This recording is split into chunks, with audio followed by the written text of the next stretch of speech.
ನಮಸ್ಕಾರ ವೀಕ್ಷಕರೇ, ಹೇಗಿದ್ದೀರಿ ಎಲ್ಲರೂ ಚೆನ್ನಾಗಿದ್ದೀರಿ ಅಂತ ಅಂದ್ಕೊಳ್ತೀನಿ. ನಿಮಗೆಲ್ಲರಿಗೂ ಶಾಕಂಬರಿ ಗಾನಸಿರಿ ಯೂಟ್ಯೂಬ್ ಚಾನಲ್ಗೆ ಹಾರ್ದಿಕವಾದಂತಹ ಸ್ವಾಗತ. ಆತ್ಮೀಯ ವೀಕ್ಷಕರೇ, ಇವತ್ತು ನಾನು ಬೆಣ್ಣೆಯನ್ನು ಹೇಗೆ ಮಾಡೋದು ಅಂತ ನಿಮಗೆ ಹೇಳ್ಕೊಡ್ಬೇಕು ಅಂತ ಅಂದ್ಕೊಂಡಿದ್ದೀನಿ. ಬೆಣ್ಣೆಯನ್ನು ಮಾಡಲಿಕ್ಕೆ ಅದರದ್ದೇ ಆದಂತಹ ವಿಧಾನಗಳು ಇವೆ. ಹಾಗಾಗಿ ಬೆಣ್ಣೆಯನ್ನು ಯಾವ ರೀತಿ ಮಾಡಿದರೆ ಅದು ಚೆನ್ನಾಗಿ ಬರುತ್ತೆ, ಯಾವ ಸಮಯದಲ್ಲಿ ಮಾಡಬೇಕು ಅಂತ ನಿಮಗೆ ಹೇಳಬೇಕು ಅಂತ ಅಂದ್ಕೊಂಡಿದ್ದೀನಿ. ಹಾಗೆಯೇ ನಾನಿವಾಗ ಬೆಣ್ಣೆಯನ್ನು ಮಾಡ್ತಾಯಿದ್ದೀನಿ.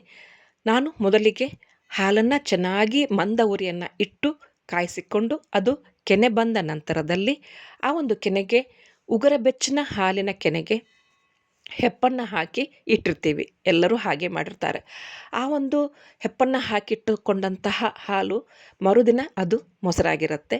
ಆ ಕೆನೆಭರಿತ ಮೊಸರನ್ನು ನಾವು ತೆಗೆದುಕೊಂಡು ಅದನ್ನು ಶೇಖರಣೆಯನ್ನು ಮಾಡಿ ಇಟ್ಕೊಳ್ತೀವಿ.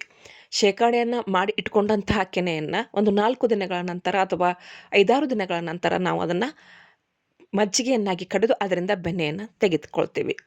ಹಾಗೆಯೇ ಯಾವ ವಿಧಾನದಲ್ಲಿ ನಾವು ಬೆಣ್ಣೆಯನ್ನು ಮಾಡಿದರೆ ಚೆನ್ನಾಗಿ ಬರುತ್ತೆ, ಎಷ್ಟೊತ್ತಿಗೆ ಮಾಡಬೇಕು ಅಂತ ನಾನು ಹೇಳಬೇಕು ಅಂತ ಅಂದ್ಕೊಂಡಿದ್ದೀನಿ. ಇವಾಗ ನಾನು 4-5 ದಿನಗಳ ಕಾಲದವರೆಗೆ ಅಥವಾ 6 ದಿನಗಳ ಕಾಲದವರೆಗೆ ಶೇಖರಣೆಯನ್ನು ಮಾಡಿ ಇಟ್ಕೊಂಡಂತಹ ಕೆನೆ ಮೊಸರನ್ನು ಇವಾಗ ನಿಮಗೆ ತೋರಿಸ್ತಾ ಇದ್ದೀನಿ ಅಲ್ವಾ. ಇದನ್ನೇ ನಾನು ಫ್ರಿಡ್ಜ್ನಲ್ಲಿ ಇಟ್ಕೊಂಡಿದ್ದೆ.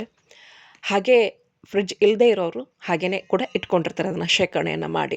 ಇವಾಗ ಬಹಳಷ್ಟು ಜನರು ಅದನ್ನು ಕಡ್ಗೋಲಿನಿಂದ ಕಡಿತಾರೆ. ನಾನು ಸ್ವಲ್ಪ ಅವಸರದಲ್ಲಿ ಇದ್ದೆ, ಹಾಗಾಗಿ ಅದನ್ನು ಮಿಕ್ಸಿ ಜಾರ್ನಲ್ಲಿ ಕಡಿತಾ ಇದ್ದೀನಿ.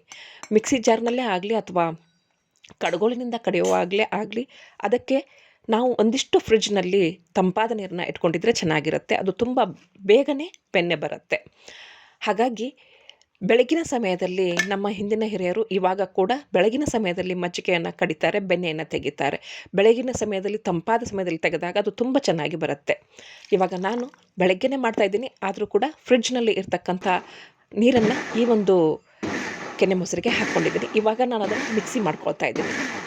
ಮಿಕ್ಸಿಯನ್ನು ನಾವು ಉಲ್ಟಾ ತಿರುಗಿಸಿದರೆ ಅದು ತುಂಬ ಚೆನ್ನಾಗಿ ಬರುತ್ತೆ. ಕಡಗೋಲಿಂದ ಕಡಿದ ಹಾಗೆ ಆವಾಗ ನಾವು ಅದನ್ನು ಟರ್ನ್ ಮಾಡ್ತಾ ಇರಬೇಕಾಗುತ್ತೆ, ತಿರುಗಿಸ್ತಾ ಇರಬೇಕಾಗತ್ತೆ.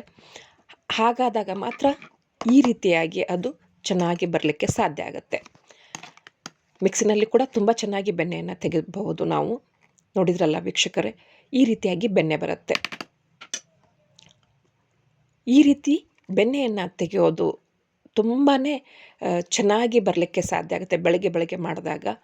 ಹಾಗೆಯೇ ಅದು ಮಧ್ಯಾಹ್ನ ಅಥವಾ ನಂತರದಲ್ಲಿ ಮಾಡಿದಾಗ ತುಂಬ ತೆಳುವಾಗಿ ಬರುತ್ತೆ ಬೆಣ್ಣೆ. ಹಾಗಾಗಿ ಬೆಳಗ್ಗೆನೇ ಮಾಡಬೇಕು ಬೆಣ್ಣೆಯನ್ನು. ಇವಾಗ ನಾನು ಬೆಣ್ಣೆನ ತೆಗಿತಾ ಇದ್ದೀನಿ. ತುಂಬ ದಿನ ಆಗಿತ್ತು ನಾನು ಬೆಣ್ಣೆಯನ್ನು ಮಾಡಿರಲಿಲ್ಲ. ನನಗೆ ಅವಕಾಶ ಸಿಕ್ಕಾಗ ಮಾಡ್ಕೊಳ್ತಾ ಇರ್ತೀನಿ, ಇಲ್ಲದೇ ಇದ್ದರೆ ಅದು ಫ್ರಿಡ್ಜ್ನಲ್ಲೇ ಇರುತ್ತೆ. ಈ ರೀತಿಯಾಗಿ ಬೆಣ್ಣೆನ ನಾವು ಉಲ್ಟಾ ಮಿಕ್ಸಿ ಬಟನನ್ನು ಪ್ರೆಸ್ ಮಾಡಿ ತೆಗೆದುಕೊಳ್ಬೇಕಾಗತ್ತೆ. ಬೆಣ್ಣೆಯಲ್ಲಿ ಸಾಕಷ್ಟು ಒಳ್ಳೆಯ ಅಂಶಗಳು ಇವೆ ವೀಕ್ಷಕರೇ. ಬೆಣ್ಣೆಯಲ್ಲಿ ಏನೆಲ್ಲ ವಿಟಮಿನ್ಸ್ಗಳು ಇದೆ ಅಂತ ಹೇಳಿದರೆ, ಬೆಣ್ಣೆಯಲ್ಲಿ ವಿಟಮಿನ್ ಸಿ ಇದೆ, ಕ್ಯಾಲ್ಸಿಯಂ ಇದೆ, ವಿಟಮಿನ್ ಇ ಇದೆ, ಹಾಗೆ ಅನೇಕ ಪೋಷಕ ತತ್ವಗಳು ಇದರಲ್ಲಿ ಇವೆ. ಹಾಗೆ ವಾತ ಪಿತ್ತ ರೋಗವನ್ನು ಇದು ಶಮನ ಮಾಡುತ್ತೆ.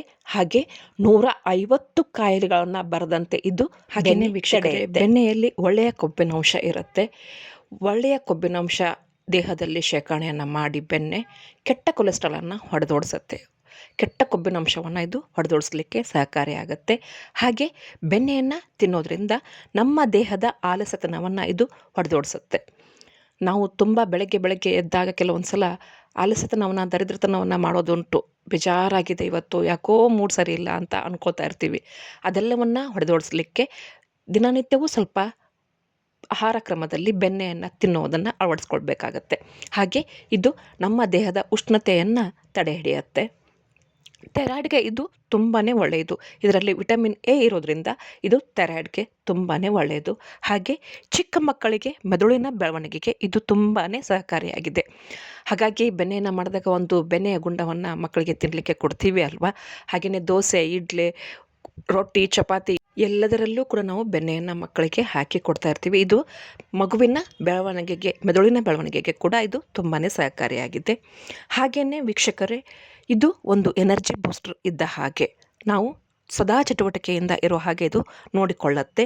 ಹಾಗೆಯೇ ಬೆಣ್ಣೆ ಚರ್ಮದ ಆರೋಗ್ಯಕ್ಕೆ ಕೂಡ ತುಂಬಾ ಒಳ್ಳೆಯದು. ಇದು ಒಂದು ಒಳ್ಳೆಯ ಮಾಯ್ಶ್ಚರೈಸರ್ ಆಗಿ ಕೆಲಸವನ್ನು ಮಾಡುತ್ತೆ. ಹಾಗಾಗಿ ಚಳಿಗಾಲದಲ್ಲಿ ತುಟಿಗಳು ತುಂಬಾ ಒಡೆದಿರುತ್ತವೆ ಅಲ್ವಾ, ಅದಕ್ಕೆ ಈ ಒಂದು ಬೆಣ್ಣೆಯನ್ನು ಅಪ್ಲೈ ಮಾಡಿದಾಗ ತುಟಿಗಳು ತುಂಬಾ ಮೃದುವಾಗಿ ಇರುತ್ತೆ ಮತ್ತು ಈ ಬೆಣ್ಣೆಯನ್ನು ಮುಖದ ಚರ್ಮದ ಕಾಂತಿಯನ್ನು ಹೆಚ್ಚಿಸ್ಕೊಳ್ಳಿಕ್ಕೆ, ಮುಖ ಮೃದುವಾಗಿ ನಮಗೆ ಫೀಲ್ ಆಗಲಿಕ್ಕೆ ಕೂಡ ಇದನ್ನು ಬಳಸ್ತಾರೆ. ಹಾಗಾಗಿ ಇದು ಒಂದು ಮಾಯ್ಶ್ಚರೈಸರ್ ಆಗಿ ನಮ್ಮ ಚರ್ಮಕ್ಕೆ ಇದು ಕೆಲಸವನ್ನು ಮಾಡುತ್ತೆ.